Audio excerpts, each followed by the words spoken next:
ঘুমানোর পূর্বে কিছু গুরুত্বপূর্ণ আমল রয়েছে, যে আমলের ফজিলত আকাশচম্বী। আজকে আমরা জানতে পারবো ঘুমানোর পূর্বে কি কি আমল করলে আকাশচম্বী ফায়দা পাওয়া যায়। এক নম্বরে, আপনি যখন ঘুমাবেন, ঘুমানোর পূর্বে সূরা ফাতিহা 4 বার পাঠ করবেন। 4000 দিনার সদকা করার সমপরিমাণ সওয়াব পাওয়া যায়। 4000 দিনার।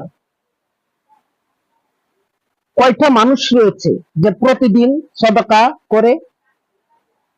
ঘুমানোর পূর্বে প্রতিদিন 4 বার সূরা ফাতিহা পাঠ করবেন, সাথে সাথে আল্লাহ তাআলা 4000 দিনার সদকা করার সমপরিমাণ সওয়াব আপনাকে দান করবেন।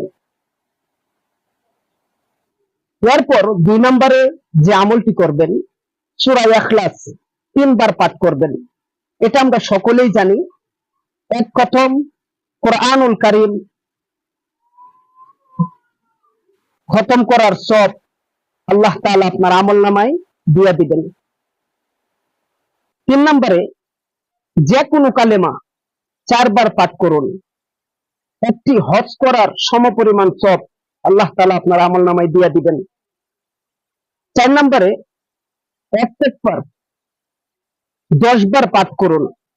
দুইজন ঝগড়া করা ব্যক্তির মধ্যে সংশোধন করার সমপরিমাণ সওয়াব আল্লাহ তাআলা আপনার আমলনামায় দিয়ে দিবেন।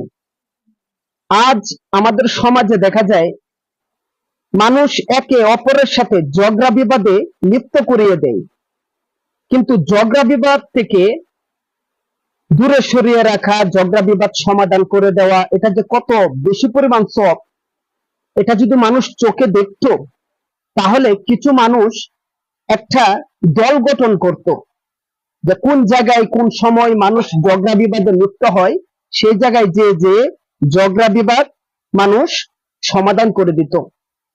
5 নাম্বার, দুরূদ শরীফ পাঠ করুন 3 বার ঘুমানোর পূর্বে।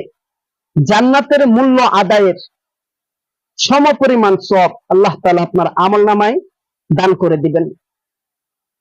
এমনকি প্রতিদিন বেশি বেশি দুরূদ শরীফ পাঠ করুন। বেশি বেশি দুরূদের সাথে যারা সম্পর্ক রাখবে, রাসূলুল্লাহ সাল্লাল্লাহু আলাইহি ওয়াসাল্লামের শাফায়াত কিয়ামতের ময়দানে সে তত তাড়াতাড়ি পাবে। 6 নম্বরে, আয়াতুল কুরসি ঘুমানোর পূর্বে 3 বার পাঠ করুন। সবচেয়ে বেশি সম্মান এবং বরকতওয়ালা ব্যক্তি হিসাবে সমাজে আপনি প্রতিষ্ঠিত হতে পারবেন ইনশাআল্লাহ।